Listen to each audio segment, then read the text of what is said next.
Bom dia, turma do sétimo ano. Aqui é o professor Vitor de História. Nós estaremos aí iniciando o capítulo 7, as grandes navegações, nas páginas 144 até a página 147, certo? Então, abra aí seu material e vamos para a aula de hoje. Para nós entendermos todo o contexto da aula de hoje, se faz necessário nós entendermos o seguinte, certo? As grandes navegações, elas contribuíram para o surgimento, fortalecimento, divulgação, ampliação do sistema mercantilista, certo? Então, o que é o sistema mercantilista, professor? O mercantilismo é um sistema que a base desse modelo econômico, prestem bem atenção, tá, turma? A base desse modelo econômico, mercantilismo, é o seguinte: metalismo está na base. O que é o metalismo? Acúmulo de metais preciosos, principalmente ouro e prata. Então, o mercantilismo, a base dele é no metalismo, no acúmulo de metais preciosos, ouro e prata. A balança comercial favorável. O que é balança comercial favorável, professor?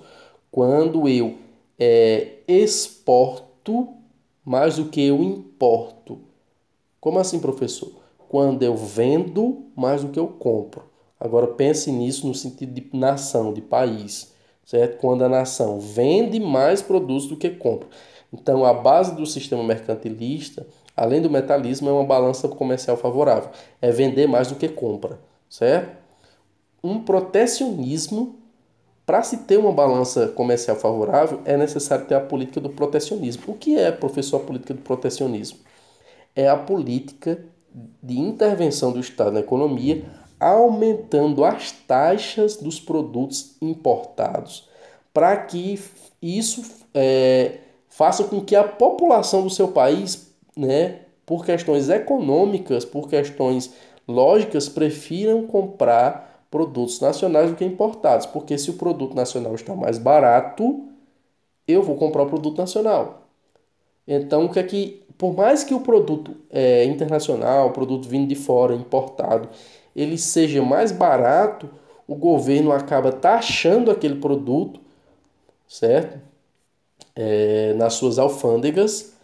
Esse produto ele recebe uma taxação muito alta para que esse seu preço fique elevado e incentive as pessoas a comprar os produtos nacionais. Isso se chama protecionismo. Eu aumento o preço dos produtos importados para que o meu produto nacional tenha a vantagem de um preço menor, certo? E a intervenção do Estado na economia, como a própria política do protecionismo é uma intervenção do Estado. O Estado está aumentando os preços das mercadorias importadas para favorecer o mercado interno, fazer com que o pequeno comerciante ele consiga vender suas mercadorias, ele consiga gerar lucros e consiga enriquecer e gerar ali uma classe, né, burguesa forte. Então, essa intervenção do Estado na economia favorece a política mercantilista. Então, recapitulando tudo, o mercantilismo, a base dele era o metalismo, a balança comercial favorável, o protecionismo e a intervenção do Estado na economia. Tudo isso vai ter início com as expansões marítimas, certo? Então, elas marcam o fim do feudalismo, né? O que era o feudalismo, turma? O feudalismo era a divisão, né, dos países da Europa em feudos, certo? Que eram micro estados, certo? Que eram terras divididas na mão de um senhor feudal.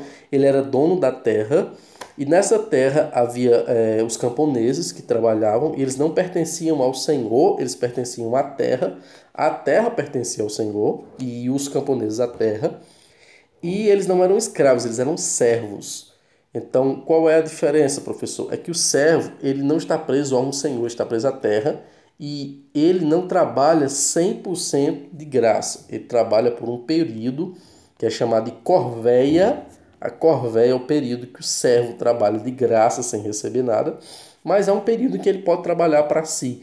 E é a partir dos camponeses que começam a surgir, então, uma outra classe que é a burguesia, porque esses camponeses eles começaram a ter excedente na sua produção, graças a uma melhora nas técnicas de plantio, uma melhora no clima, certo?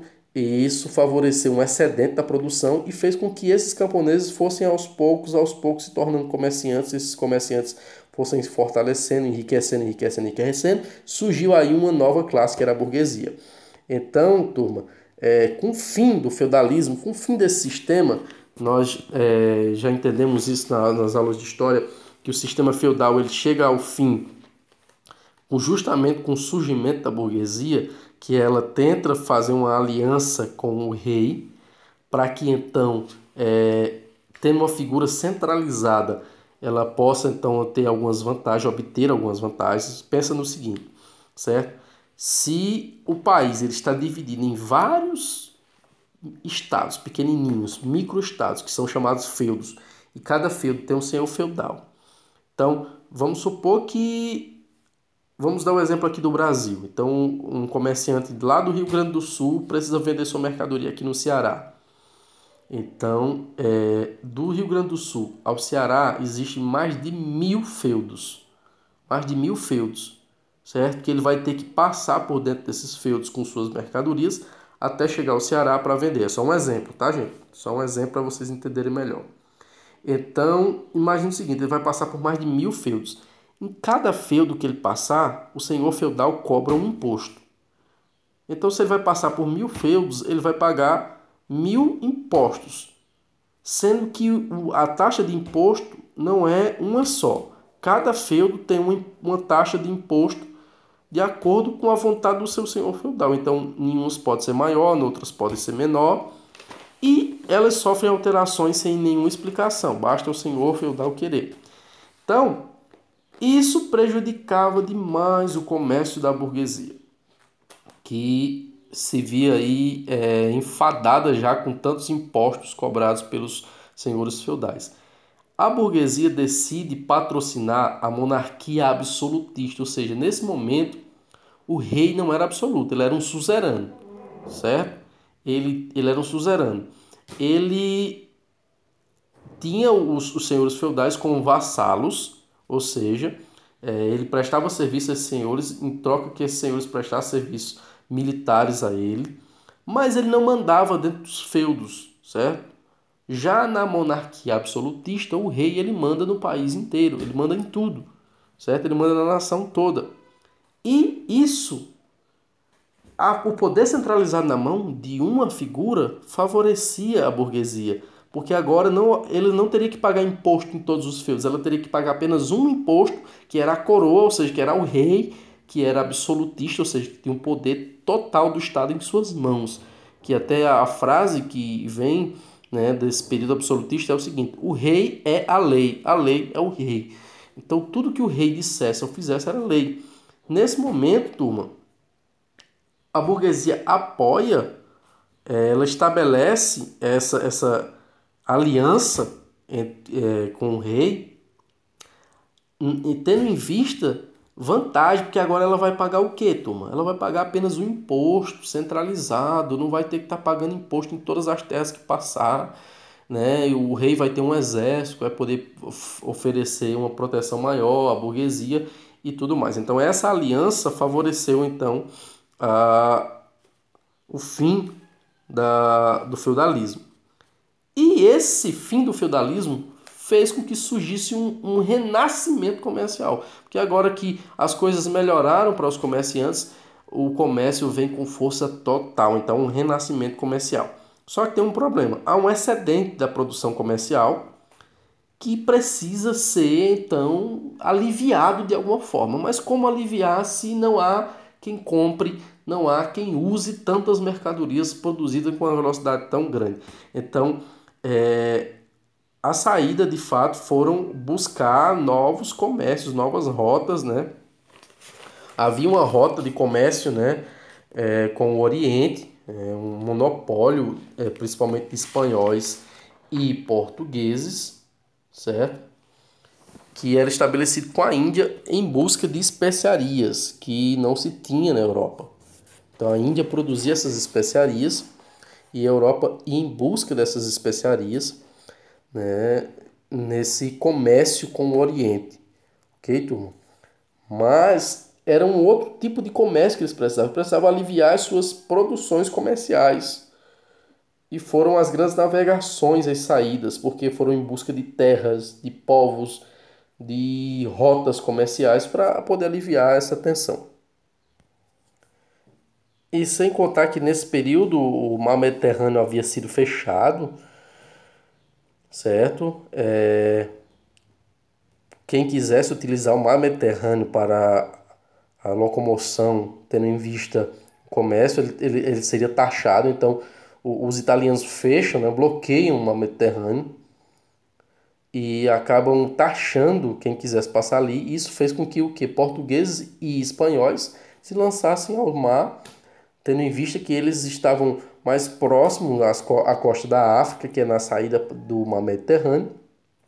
E foi daí que eles tiveram a saída das grandes navegações para quebrar o monopólio, né, do comércio com o Oriente, firmando essa aliança estabelecida entre a burguesia e os reis, que eu já expliquei para vocês, certo?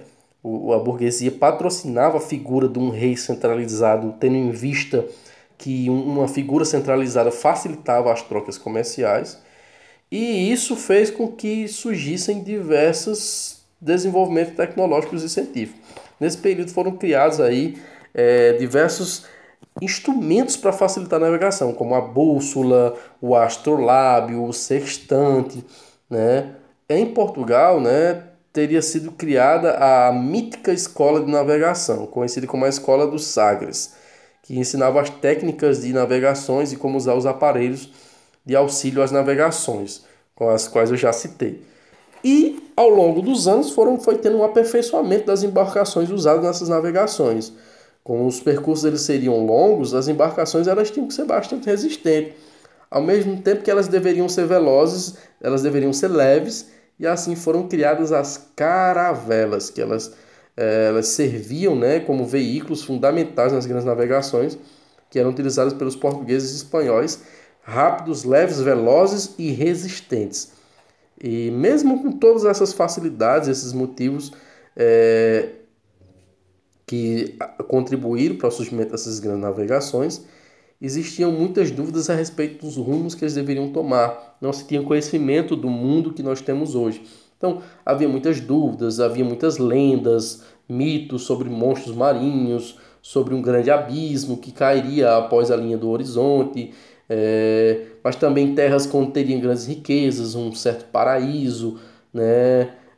Que essas regiões da Europa, elas ainda estavam muito influenciadas, né, pela a questão religiosa, apesar de estar saindo de dentro do período feudal e adentrando nesse período mercantilista, mas ainda sofre grande influência de fato da religião, e isso gera esse pensamento mítico, esse pensamento, mas que ao mesmo tempo demonstra uma mudança de pensamento, porque eles, mesmo com todas essas dificuldades, resolvem se lançar ao mar e acabam então descobrindo diversas terras e estabelecendo a política mercantilista, certo? Então essa foi a aula de hoje. Espero que vocês tenham compreendido. A atividade eu vou estar mandando para vocês por áudio. Boa sorte na resolução. Qualquer dúvida, retorne ao material e até mais, turma. Tchau!